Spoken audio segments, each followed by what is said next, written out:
नागरिकशास्त्र इयत्ता 8वी प्रकरण पहिले इतिहासाची साधने. इतिहासाची साधने या प्रकरणाचा हा पहिला व्हिडिओ आहे. याच्या आधी आपण इयत्ता 6वी मध्ये इतिहासाची साधने पाहिली होती. इतिहासाच्या साधनांमध्ये आपण प्राचीन इतिहासाच्या साधनांचा आपण अभ्यास केला. यावर्षी आपण मध्ययुगीन भारताच्या इतिहासाच्या साधनांचा अभ्यास करणार आहोत. प्राचीन व मध्ययुगीन भारताच्या इतिहासाच्या साधनांचा अभ्यास आपण केलेला आहे. यावर्षी आपण आधुनिक भारताच्या इतिहासाच्या साधनांचा अभ्यास करणार आहोत. इतिहासाच्या साधनांमध्ये भौतिक, लिखित आणि मौखिक साधनांचा समावेश होतो. त्याचप्रमाणे आधुनिक तंत्रज्ञानावर आधारित दृक, श्राव्य आणि दृकश्राव्य अशा साधनांचाही समावेश होतो. तर सगळ्यात आधी आपण बघू भौतिक साधने. भौतिक साधनांमध्ये इतिहासाच्या भौतिक साधनांमध्ये विविध वस्तू, वास्तू, नाणी, पुतळे आणि पदके इत्यादी साधनांचा समावेश करता येईल. कशा कशाचा समावेश करता येईल तर वस्तू, वास्तू, नाणी, पुतळे आणि पदके इत्यादी साधनांचा समावेश भौतिक साधनात करता येतो. सर्वात आधी आपण बघू इमारती व वास्तू.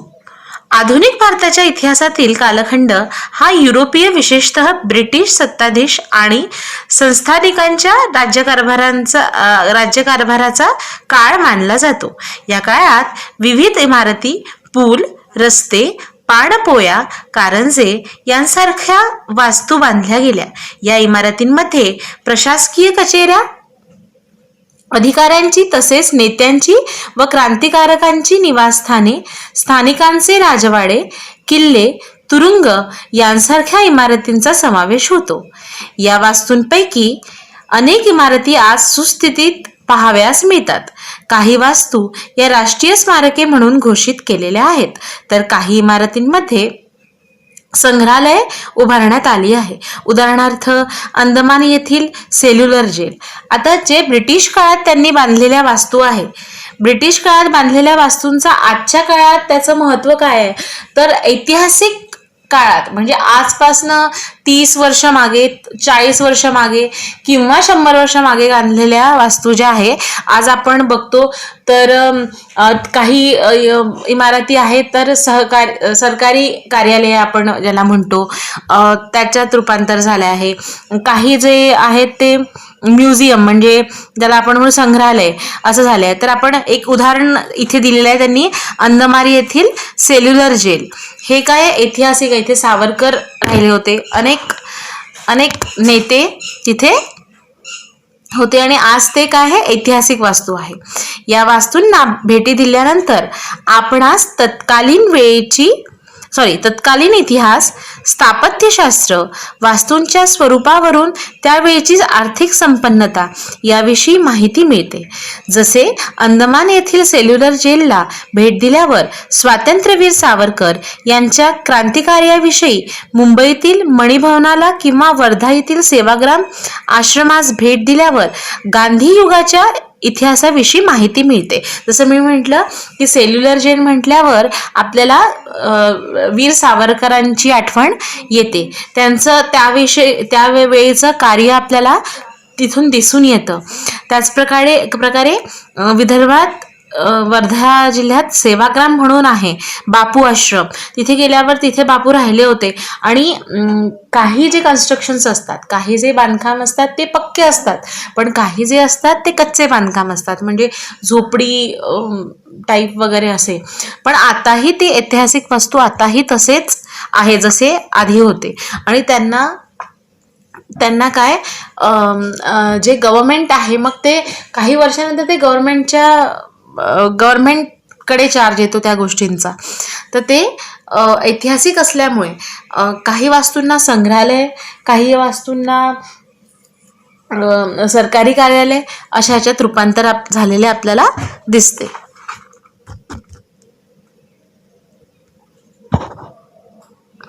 आता माहित आहे का तुम्हाला वस्तू संग्रहालय आणि इतिहास.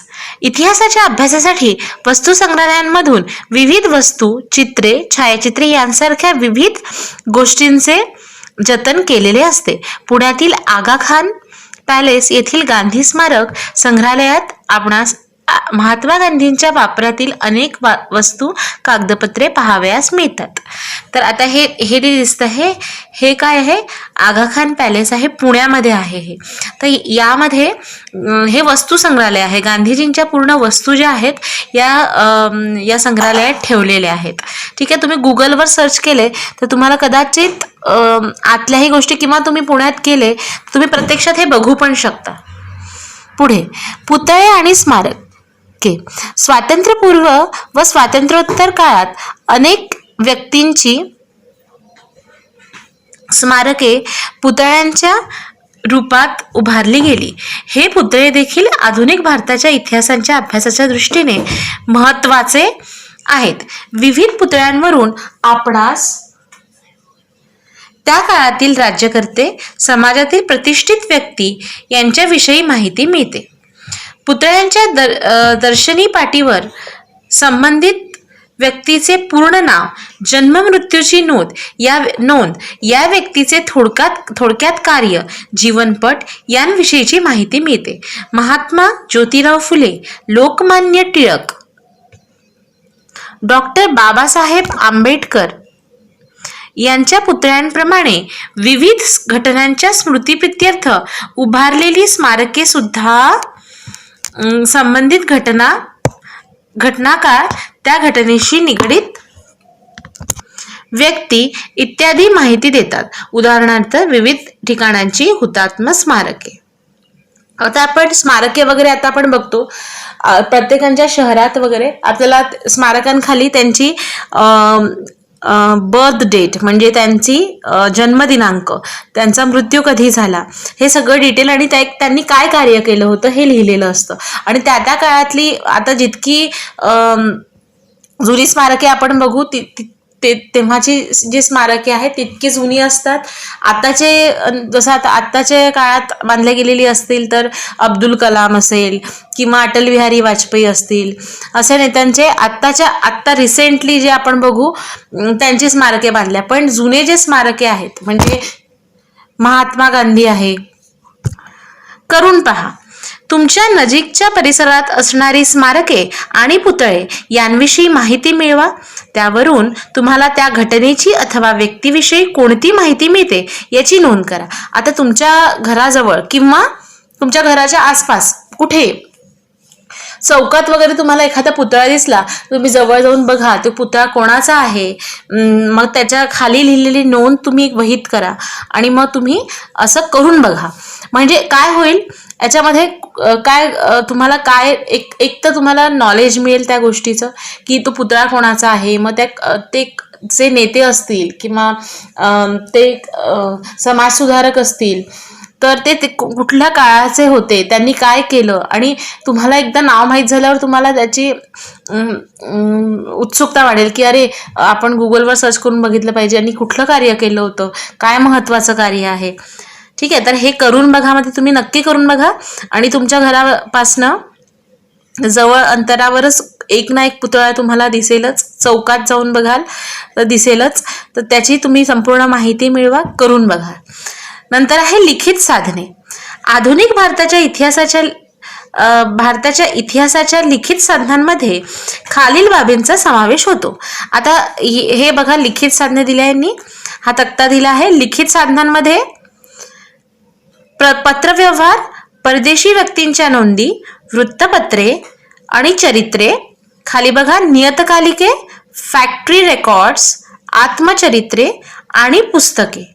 ठीक आहे, हे लिखित साधनांमध्ये. परत एकदा वाचून दाखवते हवं तर. लिखित साधनांमध्ये पत्रव्यवहार, परदेशी व्यक्तींच्या नोंदी, वृत्तपत्रे, चरित्रे, नियतकालिके, फॅक्टरी रेकॉर्ड्स, आत्मचरित्रे आणि पुस्तके. ठीक आहे, अशा प्रकारे हे लिखित साधनांमध्ये येतात. या सगळ्या तुम्हाला सोप्या आणि तुम्हाला पाठांतर करायचे असतील तर असा तक्ता बनवून तुम्ही एक एक लिहा. आठवून पत्रव्यवहार, परदेशी व्यक्तींच्या नोंदी, वृत्तपत्रे, चरित्रे, नियतकालिके, फॅक्टरी रेकॉर्ड्स, आत्मचरित्रे आणि पुस्तके. हा आपला पहिला व्हिडिओ. याच्यामध्ये आपण इतकंच घेऊया. पुढील व्हिडिओमध्ये आपण वृत्तपत्रे आणि नियतकालिके हे बघू.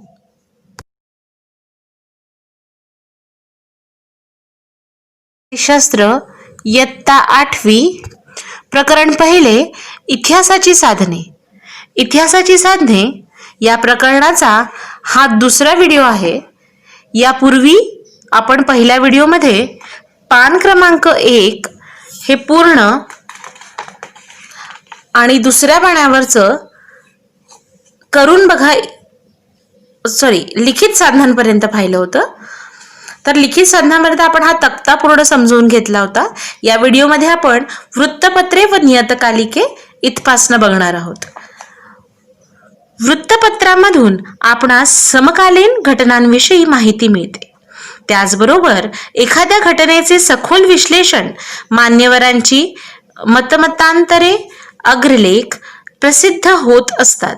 आपल्याला त्या काळातील राजकीय, सामाजिक, आर्थिक, सांस्कृतिक घडामोडींची माहिती मिळते. स्वातंत्र्यपूर्व काळात ज्ञानोदय, ज्ञानप्रकाश, केसरी, दीनबंधू, अमृत बाजार पत्रिका यांसारखी वृत्तपत्रे लोकजागृतीची महत्त्वपूर्ण साधने होती. या वृत्तपत्रांद्वारे आपल्याला ब्रिटिश सरकारची भारताविषयीची धोरणे, त्यांचे भारतावरील परिणाम याविषयीचा अभ्यास करता येतो. ब्रिटिश काळात वृत्तपत्रे केवळ राजकीयच नव्हे तर सामाजिक प्रबोधनाची साधने म्हणूनही काम करत होती. विष्णुशास्त्री चिपळूणकर आणि निबंधमाला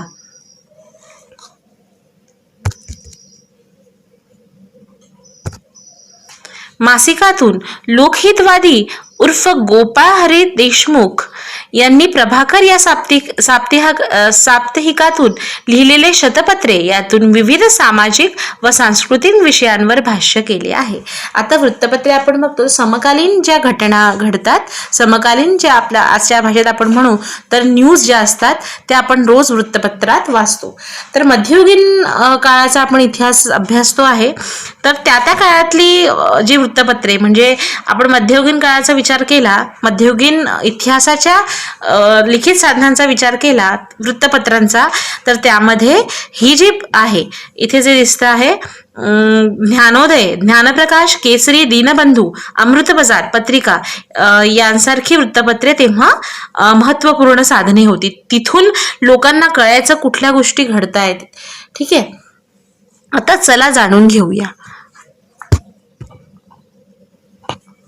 डॉक्टर बाबासाहेब आंबेडकर आणि वृत्तपत्रे. आता डॉक्टर बाबासाहेब आंबेडकर आणि वृत्तपत्रे यांचा संबंध काय याच्यामध्ये यांनी दिला आहे. तर डॉक्टर बाबासाहेब आंबेडकरांनी 1920च्या जानेवारी महिन्यात मूकनायक हे पाक्षिक सुरू केलं होतं. कुठलं पाक्षिक सुरू केलं होतं? मूकनायक. परंतु त्यांना पुढील विद्याभ्यासाकरता इंग्लंडला जावे लागल्यामुळे त्यांनी हे पत्र आपल्या सहकाऱ्यांकडे सोपवले. आता त्यांनी ते सुरू केलं, पण त्यांना विद्याभ्यास म्हणजे त्यांच्या पुढील अभ्यास आपण ज्याला म्हणू, तर त्यांना इंग्लंडला जावे लागले. तर त्यांनी काय केलं, ते जे साप्ताहिक होतं पाक्षिक होतं ते त्यांनी कोणाकडे सुपूर्द केलं, ते केलं त्यांचे जे सहकारी होते त्यांच्याकडे ते सोपवलं. आणि डॉक्टर बाबासाहेब आंबेडकरांनी एप्रिल 1927 मध्ये बहिष्कृत भारत हे पत्र सुरू केलं. नंतर मग हे झालं, ही केव्हाची घटना होती? 1920 सालची. नंतर मग ते इंग्लंडला गेले. मग तिथनं आल्यानंतर म्हणजे नंतर त्यांनी जे सुरू केलेलं होतं ते 1927 साली त्यांनी, हा जनरल नॉलेजचा क्वेश्चन पण आहे, 1927 त्यांनी बहिष्कृत भारत हे पत्र सुरू केलं. सामान्य जनतेचे प्रबोधन व संघटन करण्यासाठी बहिष्कृत भारत या पत्रातून त्यांनी लिखाण केले. याशिवाय जनता व प्रबुद्ध भारत अशी आणखी 2 वृत्तपत्रे चालवली. नंतर त्यांनी पहिले जे केलं होतं मूकनायक, ते पाक्षिक सुरू केलं. नंतर ते झाल्यानंतर त्यांना विद्याभ्यासासाठी कुठे जावं लागलं, तर त्यांना इंग्लंडला जावं लागलं. इंग्लंडला गेल्यानंतर इंग्लंडला जातानाच त्यांनी ते जे पाक्षिक होतं ते कोणाकडे सुपूर्द केलं, त्यांच्या सहकाऱ्यांकडे सुपूर्द केलं आणि मग ते इंग्लंडला शिकायला गेले. त्याच्यानंतर मग इंग्लंडहून परत आल्यावर त्यांनी 1927 साली बहिष्कृत भारत हे पत्र सुरू केलं. नंतर ते झाल्यानंतर ते आता ह्या ज्या गोष्टी आपण आज पण तुम्हाला याच्या कॉपीज ज्या आहे त्या मिळू शकतात, तुम्हाला इंटरेस्ट असेल तर. नंतर त्यांनी याशिवाय जनता व प्रबुद्ध भारत ह्या 2 अजून वृत्तपत्र त्यांनी चालवली. ठीक आहे, आता हे महत्वाचं आहे. नकाशे व आराखडे. नकाशा हे देखील इतिहासाचे महत्वाचे साधन मानले जाते. नकाशावरून आपल्या शहराचे किंवा एखाद्या ठिकाणाचे बदलणारे स्वरूप अभ्यासता येते. ब्रिटिश काळात स्थापन झालेले सर्वे ऑफ इंडिया या स्वतंत्र विभागाने भारताच्या विविध प्रांताचे शहरांचे शास्त्रशुद्ध पद्धतीने सर्वेक्षण करून नकाशे तयार केलेले आहेत. नकाशांप्रमाणे वास्तुविशारदांनी तयार केलेले आराखडे हे देखील इमारत स्थापत्यशास्त्राच्या तसेच एखाद्या भागाच्या विकासाचे टप्पे अभ्यासण्याच्या दृष्टीने महत्वाचे ठरतात. उदाहरणार्थ, मुंबई पोर्ट ट्रस्ट या विभागाकडे मुंबई बंदराचे मूळ आराखडे आहेत. हे बंदर पुढे विकसित करताना वास्तुविशारद आणि अभियंत्यांनी केलेल्या आराखड्यांवरून आपणास मुंबईच्या नागरी विकासाची माहिती मिळू शकते. आता आपण मुंबईचं समजा घेऊ, तर मुंबई आता जसं आहे तसंच आधी होतं का? त्या भागात त्या तालुक्यात ते शहरे यायची का? तर नाही. तेव्हाचा जो आराखडा होता तो वेगळा होता. तेव्हा जसं आपण आता एक करू की मुंबई, तर नकाशे व आराखड्यावरून आपल्याला हे कळतं की त्या काळाचे कुठले ठिकाण आता बदलले आहे. जसं आपण आता विचार केला असता नागपूर किंवा मुंबई. आता मुंबईचं आपण घेऊ, तर मुंबईचे किती जिल्हे आहे, किती तालुके आहेत, किंवा ह्या सगळ्या गोष्टी ज्या आहे त्या जशा तशाच आहे का मध्ययुगीन भारतातल्या आणि आताच्या? तर नाही, खूप बदल झालेले आपल्याला दिसते. तर नकाशे व आराखडे पण हे काय आहे, महत्वपूर्ण इतिहासाचं लिखित साधन आपण त्याला मानू शकतो. नंतर आहे मौखिक साधने. आधुनिक भारताच्या इतिहासाच्या मौखिक साधनांमध्ये खाली दिलेल्या साधनांचा समावेश होतो. आता इथे अजून एक आराखडा दिला आहे, हा मौखिक साधनांचा आहे. लोकगीते, पोवाडे, लोककथा, प्रसंग वर्णने, मुलाखती, मेळे, जलसे, कलापथके, ओव्या. आता मौखिक साधनांमध्ये काय येतं? स्फूर्तिगीते, लोकगीते, पोवाडे, लोककथा, प्रसंग वर्णने, मुलाखती, मेळे, जलसे, कलापथके, ओव्या या सगळ्यांचा मौखिक साधने. मध्ययुगातली जी मौखिक साधने आहे त्याचा आपण अभ्यास करतोय, म्हणून तीच मौखिक साधने आपण बघू. तर स्फूर्तिगीते, लोकगीते, पोवाडे, लोककथा, प्रसंग वर्णने, मुलाखती, मेळे, जलसे, कलापथके, स्फूर्तिगीते, ओव्या आणि स्फूर्तिगीते यांचा समावेश होतो. पुढे स्फूर्तिगीते. स्वातंत्र्य चळवळीच्या काळात अनेक स्फूर्तिगीतांची रचना केली गेली. यांपैकी अनेक गीते आज लिखित स्वरूपात उपलब्ध आहेत, परंतु अनेक अप्रकाशित स्फूर्तिगीते स्वातंत्र्य सैनिकांना मुखोद्गत आहेत. या स्फूर्तिगीतांमधून आपल्याला स्वातंत्र्यपूर्व काळातील परिस्थिती कळते. स्वातंत्र्य आंदोलनामागील प्रेरणा याविषयीची आपल्याला माहिती मिळते. स्फूर्तिगीतातनं आपल्याला काय, तर स्वातंत्र्य चळवळीच्या काळात म्हणजे अनेक स्फूर्तिगीतांची रचना केली होती. तर त्यापैकी आपल्याला अनेक गीते आज आपल्याला उपलब्ध पण आहे. आपण तुम्ही एखादं सर्च करा, स्फूर्तिगीते गा वर्गात. हे तुमचं टास्क हवं तर तुम्ही टास्क ठेवा, ठीक आहे. तर आणि स्वातंत्र्य सैनिकांना मुखोद्गत आहे. काही जे आहे जे गाणे आहे पिक्चर मधली पण असतील तर ते आपल्याला अगदी तोंडपाठ असतात. जसं आता आपण एखादं घेऊ, आता साने गुरुजींचं गीत घेऊ, बल सागर भारत होवो, विजयी विश्व तिरंगा प्यारा, अशा टाईपचे भक्ती, याच्यात भक्ती, त्याला आपण काय म्हणतो, देशभक्तीपर गीत पण म्हणू शकतो, हा, स्फूर्तिगीत पण म्हणू शकतो. तर असे गीत तुम्हाला ऐकायलाही मिळतील. काही गीत तुम्हाला वर्गात पण म्हणून घेत असतील. अशा या स्फूर्तिगीतांमधून आपल्याला त्या त्या काळातल्या स्वातंत्र्यवीरांची आपल्याला ओळख होते. कुठले जे स्फूर्तिगीते असतात ते कुठल्या तरी त्या त्या वेळच्या क्रांतिकाराची त्यातून आपल्याला ओळख घडते. ठीक आहे. पोवाड्यांमधनं ऐतिहासिक घटनेची तसेच व्यक्तींच्या कार्याविषयी माहिती मिळते. ब्रिटिश आमदानीत 1857च्या स्वातंत्र्य लढा, विविध क्रांतिकारांनी केलेले पराक्रम यावर आधारित पोवाडे रचले गेले. लोकांमध्ये प्रेरणा, चैतन्य निर्माण करण्यासाठी या पोवाड्यांचा उपयोग करण्यात येत असे. स्वातंत्र्य लढ्याप्रमाणेच सत्यशोधक समाजाने पोवाड्याच्या माध्यमातून केलेली शोषित वर्गातील जागृती, संयुक्त महाराष्ट्र लढा यांसारख्या घटनांवर आधारित पोवाड्यांची रचना केली आहे. त्याचप्रमाणे पोवाडे जे आहे, एखाद्या त्या काय, जसं आपण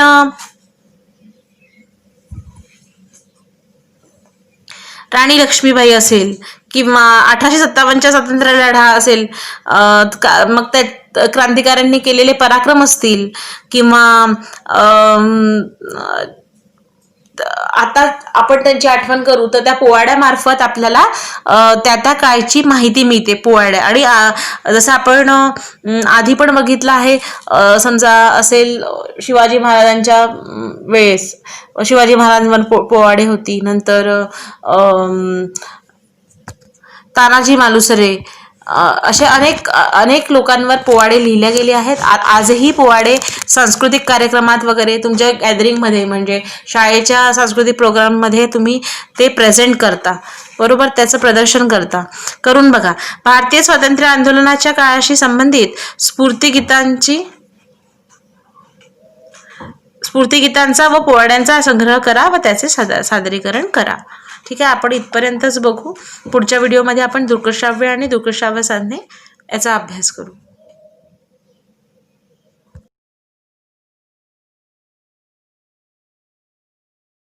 नागरिकशास्त्र, इयत्ता 8वी, प्रकरण 1, इतिहासाची साधने. इतिहासाची साधने या प्रकरणाचा हा 3रा व्हिडिओ आहे. पहिल्या व्हिडिओमध्ये आपण प्राचीन व मध्ययुगीन भारताच्या इतिहासाच्या इथपासनं तर लिखित साधनांपर्यंत पाहिलं होतं. दुसऱ्या व्हिडिओमध्ये आपण वृत्तपत्रे, नियतकालिकेपासनं तर इथपर्यंत पाहिलं होतं, म्हणजे पोवाड्यापर्यंत आपण घेतलं होतं. या 3ऱ्या व्हिडिओमध्ये आपण दृकश्राव्य आणि दृकश्राव्य साधने हे पाहणार आहोत. आधुनिक काळात तंत्रज्ञानाच्या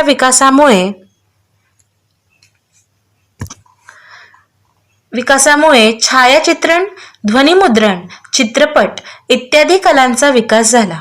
अर्थात त्यातून निर्माण झालेली छायाचित्रे, ध्वनिमुद्रित म्हणजे रेकॉर्ड्स, चित्रपट यांचा वापर इतिहासाची साधने म्हणून करता येतो.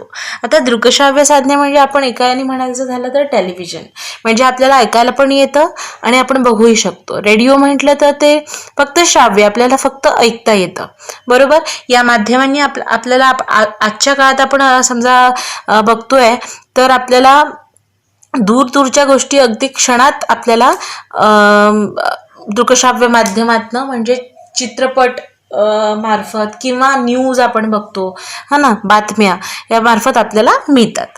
पुढे छायाचित्रे ही आधुनिक भारताच्या इतिहासाचा दृक स्वरूपाची साधने आहेत.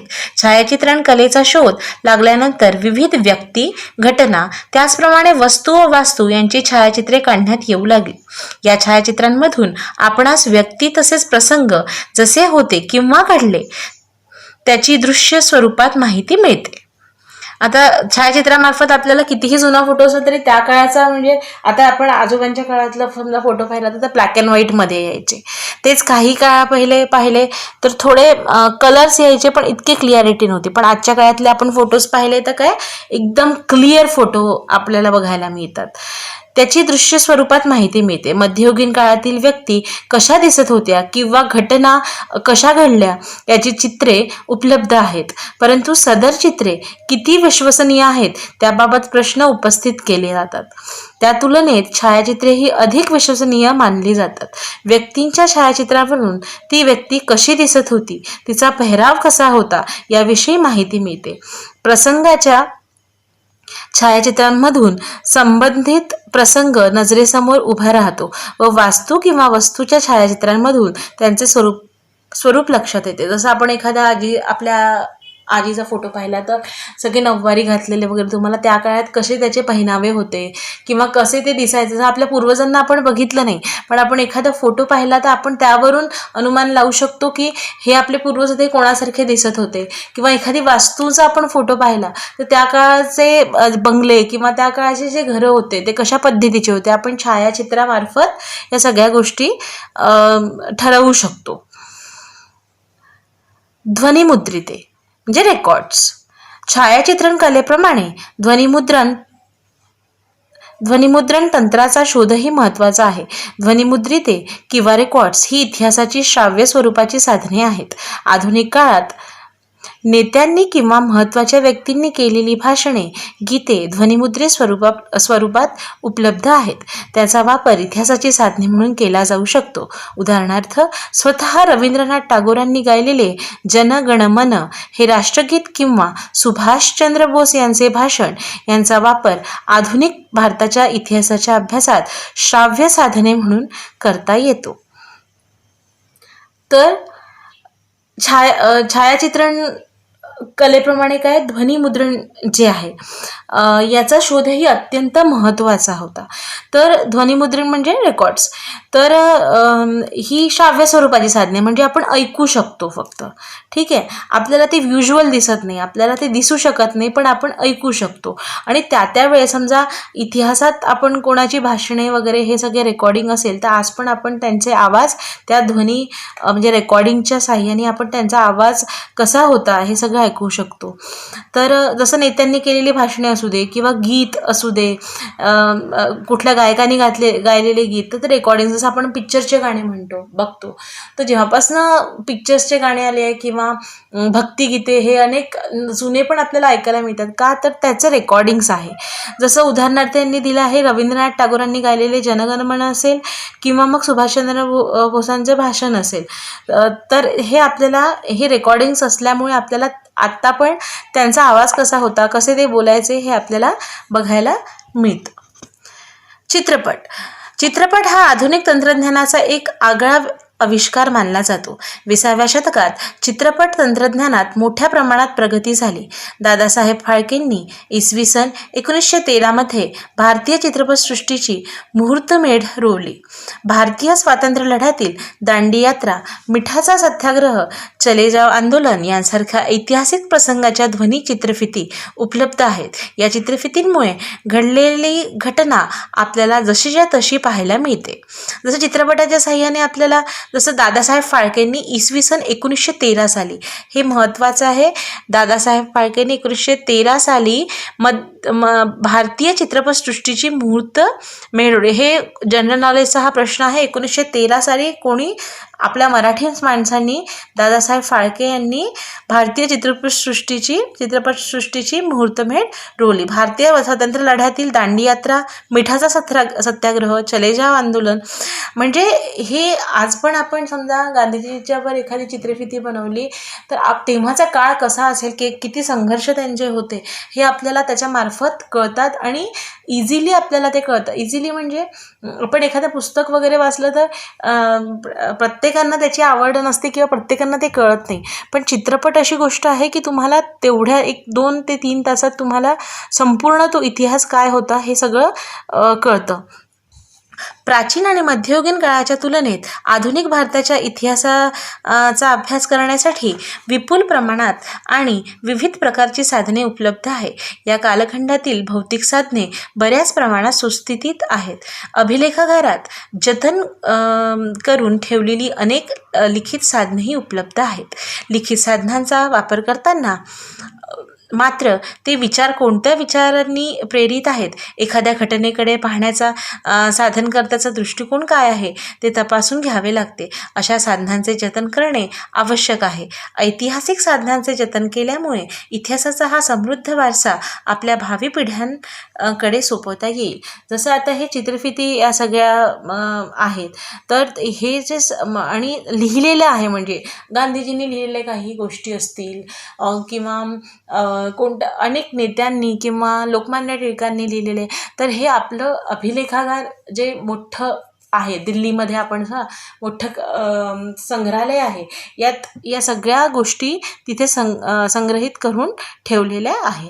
तर अशा प्रकारे आपला इयत्ता 8वीचा इतिहासाची साधने हा पाठ इथे संपतो आहे. आणि याचा जो स्वाध्याय आहे हा PDF मार्फत तुम्हाला संपूर्ण स्वाध्याय याचा तुम्हाला मिळेल.